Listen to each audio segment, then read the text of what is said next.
Good morning students. फिर वही नई उमंग और उत्साह के साथ नाइन्थ क्लास सीबीएसई का ज्योमेट्री एरिया 6 क्षेत्रफल चल रहा है। बड़ा ही इंपॉर्टेंट है। ज्यामिति के बारे में तो आपको मैंने बताया है कि जिस तरह इंडिया में कुछ वाक्य आत्मा है कि नहीं, ईश्वर है कि नहीं, जगत की सत्ता है कि नहीं, ये बात की जानकारी लोग करते थे। जीवन है क्या, विदेशों में भी वैसा ही हमारी अमृत वाक्यों की खोज कर रहे थे और वो उन्होंने ज्योमेट्री में पाया था। यूक्लिड्स ने सबसे बार यूक्लिड्स ने ज्यामिति का आविष्कार किया था, तो उन्होंने पाया था कि त्रिभुज के तीनों कोनों का योग 180 डिग्री के बराबर यदि होता है तो होता है, इसको कोई कटिंग नहीं कर सकता। ये ईश्वरीय वाक्य है। इसको हम सपना में जैसे 2 और 2 4 का 5 का हम सपना नहीं देखते हैं, उसी प्रकार हम ज्योमेट्रिकल जो बातें होता है, जो थ्योरम होता है, जो एक्सम होता है, जो डिडक्शन होता है, वो उसका सपना में भी आप उल्टा नहीं देख सकते हैं। 2 और 2 5 का सपना नहीं देखा जा सकता। उसी प्रकार त्रिभुज के तीनों कोनों का मिलकर 180 डिग्री उसके अपोजिट में सपना नहीं देखा जा सकता है। अब बताइए इसकी सत्ता कितनी है। चूंकि ईश्वरीय वाक्य है, इसकी सपना उल्टा नहीं देखा जा सकता। इसीलिए मैं कुछ आपको मोटिवेशन करते हुए ज्यामिति की ओर, ज्यामिति बहुत ही सत्य बातों को कहा गया है और उसको प्रूव करना है। सत्य बात का ऊपर में लाइन दे दिया जाता है, उसी को प्रूव करके दिखाना है। बस छोटी सी बात है और उसको वाइड करके समझाना है आपको।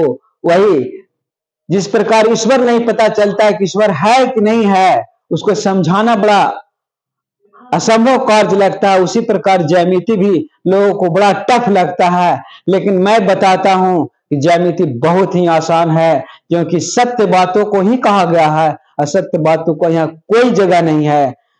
और हम इन सब बातों को मोटिवेट करते हुए आपको ज्यामिति मनुष्य के जीवन में बहुत बड़ा क्रांति लाया था।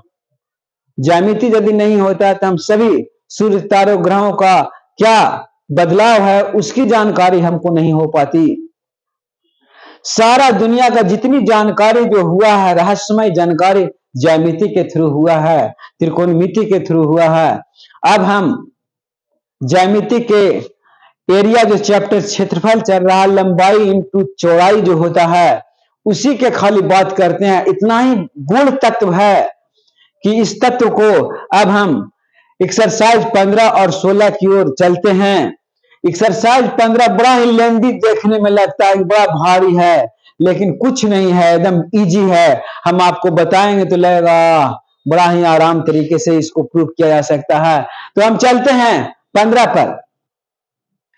Let P, Q, R, S respectively midpoint of the ABC, CD, DA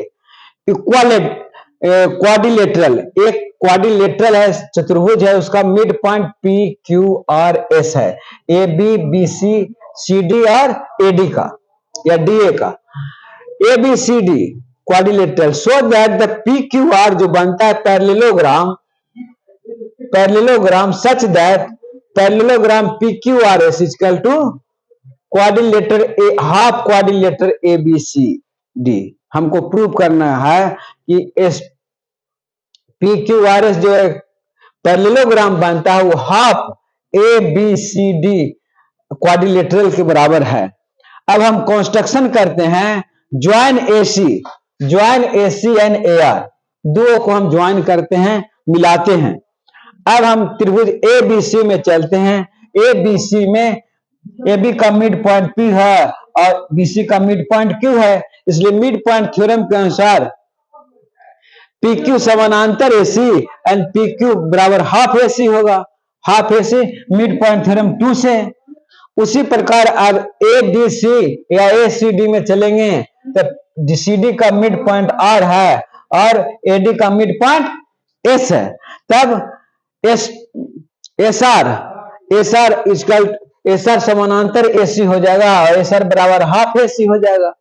अब हाफ ए सी कॉमन हो गया, इधर ए सी कॉमन हो गया, इसलिए पी क्यू बराबर हो गया S R and P Q बराबर हो गया एस आर और पी क्यू समानांतर हो गया एस आर, इसलिए पी क्यू आर एस जो पैरेललोग्राम है वो साबित हो गया, ये दिया हुआ भी था और हम साबित भी कर दे पी क्यू आर एस एक पैरेललोग्राम है। अब now midpoint of A R, median A R, अब मीडियन ए आर को हम देखते हैं। A R is the median A C D में, ए सी डी में into A R the median A R the A C D त्रिभुज A C D into two triangles equal area, इसलिए A R D बराबर half त्रिभुज A C D, half त्रिभुज A C D, A R D बराबर half त्रिभुज A C D होगा। उसी प्रकार मीडियम आर एस, अब इधर चलते हैं, medium R S median R S है, इसलिए एपीआर ए आर डी में divide A R D into two triangles equal in area, इसलिए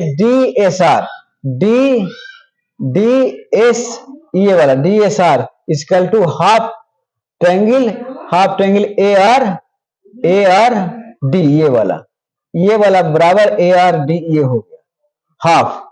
अब ए आर डी हो गया, अब एक और दो को हम एक और दो से हम पाते हैं, एक और दो से जोड़ते हैं, एक और दो को जोड़ते हैं, तो जोड़ने से क्या होगा, ए सी डी और ए आर डी से ए आर डी बराबर हो गया डी एस आर, घटाते हैं इसमें से घटा दी तो डी एस आर बचा, डी एस आर बराबर हाफ 1/4 ए सी डी हो गया, 1/4 A C D, 1/2 D S R और 1/4 बिगेट 1 and 2 से 1 and 2 डी एस आर और ए आर डी बिगेट D S R 1/4 A C D, 1/4 A R D और D S R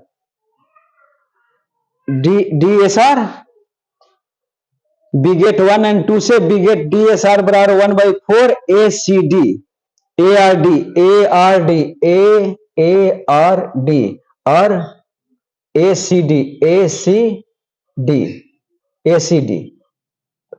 D 2 हो गया ए R D पे, इसलिए 1/4 ए सी डी है, ए सी डी 1/4 हो गया, जैसे 1/4 बिगेट 1/4 A C D A R D और ए सी डी का मान कितना है, डी एस आर ये छोटा बराबर डी एस आर बराबर 1/4 A C D, 1/4 A C D हो गया, डी एस आर बराबर 1/2 ए आर डी है, ए आर डी की जगह हम ए आर डी, अब डी एस आर बराबर ए सी डी लिखना है, तो डी एस आर बराबर ए सी डी है यहाँ, अब डी एस आर और ए आर डी की जगह हम इतना 1/4, इसमें ए आर डी की जगह ए सी डी लिखेंगे, लिखेंगे ए आर डी और ए सी डी बराबर लिखेंगे ए आर डी गुने 1/2 ए सी डी, इसमें 1/2 ए सी डी, इसलिए 1/4 ए सी डी होगा। यहाँ पर मान ली देखो यहाँ डी एस आर है और डी एस आर की जगह हम ए आर डी की जगह लिख देते, फिर यहाँ पर लिख दो 1/2 ए सी डी, तो 1/2 तो ये रह जाएगा, 1/2 4 ए सी डी हो जाएगा, ठीक है। अब सिमिलरली बीपी, इधर बीपी क्यू बराबर 1/4 ABC होगा, 1/4 ABC हो गया, 1/4 ABC। अब DSR एंड BPQ को जोड़ते हैं तो जोड़ने पर हाफ ACD 1/4 ACD और 1/4 ABC बराबर 1/4 क्वाड्रिलेटरल ABCD हो गया, ABCD हो गया।